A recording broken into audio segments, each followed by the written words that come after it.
अमेरिकी सैन्य बेस पर हमले की खबरों के बाद हमलों का ताबड़तोड़ वीडियो भी सामने आया है। हमास इजराइल जंग के बीच अमेरिकी सैन्य बेस को निशाना बनाया जा रहा है। 2 दिन में 2 बार अमेरिकी सैन्य बेस पर हमले हुए।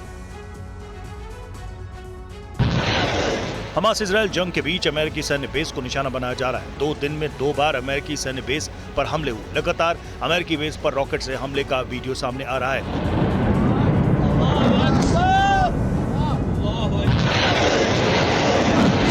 जिसमें अमेरिकी बेस पर एक के बाद एक कई रॉकेट दागे गए। हूती विद्रोहियों ने अमेरिकी ड्रोन को मार गिराया था। इससे पहले इराक में अमेरिकी बेस पर भी हमला हुआ था।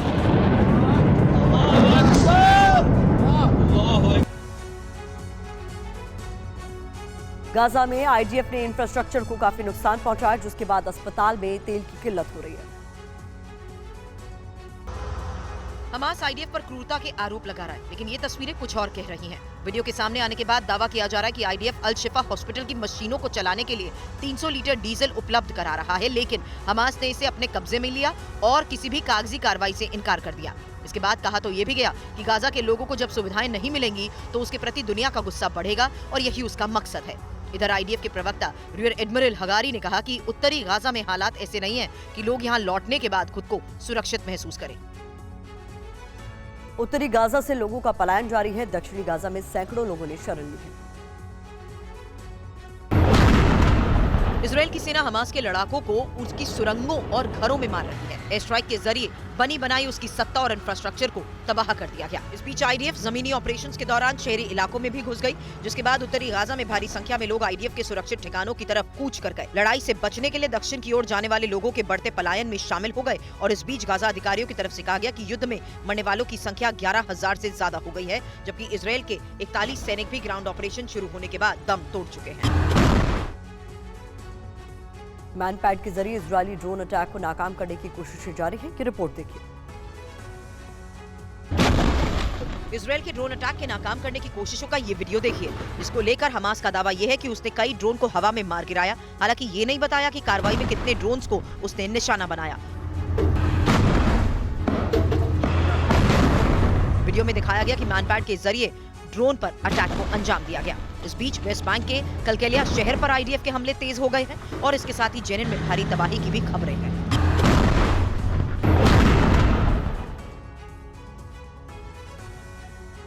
लेबनान में भी इजरायली सेना ग्राउंड ऑपरेशन में लगी है। इस ऑपरेशन में आईडीएफ ने हमास के ठिकानों को ढूंढने के लिए एक अनोखा तरीका अख्तियार किया। हिजबुल्लाह पर आईडीएफ का प्रहार जारी है। अब ये तस्वीर देखिए जिसमें इजरायली सैनिकों ने अपनी क्रेन पर कैमरा और जासूसी उपकरण लगाए हैं ताकि हिजबुल्लाह और हमास के लड़ाकों की पहचान आसानी से हो सके। बताया ये भी गया कि हिजबुल्लाह लगातार हमास की निगरानी में है और उसके निर्देशों पर ऑपरेशंस को अंजाम दे रहा है, जिसके लिए उसने कई उपकरण भी लगा रखे हैं। हिजबुल्लाह ने लेबनानी फिलिस्तीनी सीमा पर मिल्किया बैरक के आसपास आईडीएफ पर हमले किए हैं, जिस पर आईडीएफ ने भी पलटवार किया और नुकसान की खबर नहीं मिली। आईडीएफ का जमीनी ऑपरेशन जारी है। एक ऑपरेशन में एंटी टैंक पोस्ट को तबाह कर दिया गया। आईडीएफ वायुसेना के साथ मिलकर जमीनी ऑपरेशंस को अंजाम दे रही है। लेफ्टिनेंट कर्नल ऑरेंज शिडलर की कमान के तहत 188वीं ब्रिगेड की 74वीं बटालियन के हमास के ठिकानों पर ताजा हमले किए गए हैं, जिसमें कई लड़ाकों के मारे जाने की खबर है। गाजा के स्वास्थ्य मंत्रालय ने कहा कि गाजा के 35 अस्पतालों में से 21 पर गोलीबारी की गई। हवाई हमलों और ईंधन की कमी की वजह से काम बंद करना पड़ा। इस बीच अमेरिका में इजरायली राजदूत का कहना है कि इजरायल गाजा के लिए दीर्घकालिक योजना पर विचार कर रहा है। हालांकि गाजा पर शासन करने में कोई दिलचस्पी नहीं है, सुरक्षा मुख्य प्राथमिकता है।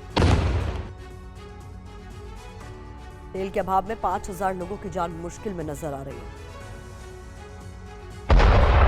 उत्तरी गाजा में कमल एदवान हॉस्पिटल के प्रमुख की तरफ से दावा किया गया कि हॉस्पिटल में 5,000 से ज्यादा लोग हैं, लेकिन जनरेटर ने काम करना बंद कर दिया है क्योंकि ईंधन खत्म हो चुका है।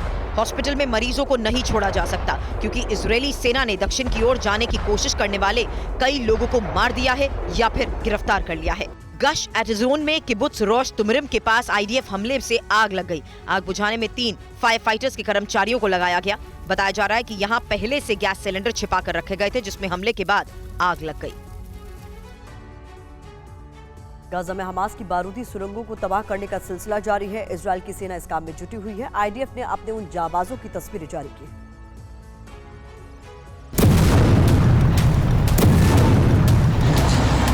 आईडीएफ की ये वो टुकड़ी है जिसने एक एक कर करीब 200 सुरंगों के बंद कर दिया है। आईडीएफ की कॉम्बैट इंजीनियरिंग कोर की 1LTA की टीम को गाजा में सुरंगों को तबाह करने की जिम्मेदारी दी गई है।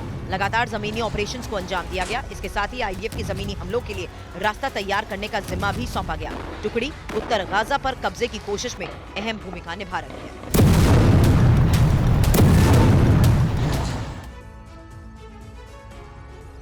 हिजबुल्लाह के आक्रामक रवैये के बाद इजराइल ने एक बार फिर से फास्फोरस बम का इस्तेमाल किया है। ये रिपोर्ट देखिए। फास्फोरस बॉम्ब का रंग भले ही सफेद हो, आसमान से गिरती दूध की धार जैसा दिख रहा हो, लेकिन वास्तव में ये बर्बादी का वो रंग है जिसे कई पीढ़ियां भुगतती रही हैं। हमास के बाद अब हिजबुल्लाह को भी लेबनान में घुसकर आईडीएफ की सेना मार रही है। इजराइल लगातार फास्फोरस बॉम्ब बरसा रहा है, जिसकी जद में कई रिहायशी इलाके आ गए। इधर गाजा पट्टी में भी आईडीएफ ने एयर स्ट्राइक जारी रखी, जिससे हमास के कई ठिकानों को नेस्तनाबूद कर दिया गया। दक्षिण इलाके में हमास की दखल के बाद स्ट्राइक को अंजाम दिया गया। इजराइल हमास में युद्ध विध्वंसक होता जा रहा है। नेतन्याहू लगातार अरब देशों को धमकी देते नजर आ रहे हैं। जंग के बीच में इजराइल के प्रधानमंत्री नेतन्याहू ने पूरे अरब वर्ल्ड से पंगा ले लिया। अब तक की सबसे बड़ी धमकी देते हुए नेतन्याहू ने अरब वर्ल्ड को चुप रहने की नसीहत दी है। नेतन्याहू ने ऐसे समय में बयान दिया जब OIC अरब लीग मीटिंग हो रही है, जिसकी वजह से इजराइल को आने वाले वक्त में मुश्किलों का सामना करना पड़ सकता है। इसका सीधा असर अरब वर्ल्ड के रिएक्शन के बाद देखने को मिल सकता है। वहीं दूसरी ओर मुस्लिम वर्ल्ड के नाराज होने से इजराइल के हित पर भी प्रभाव पड़ सकता है।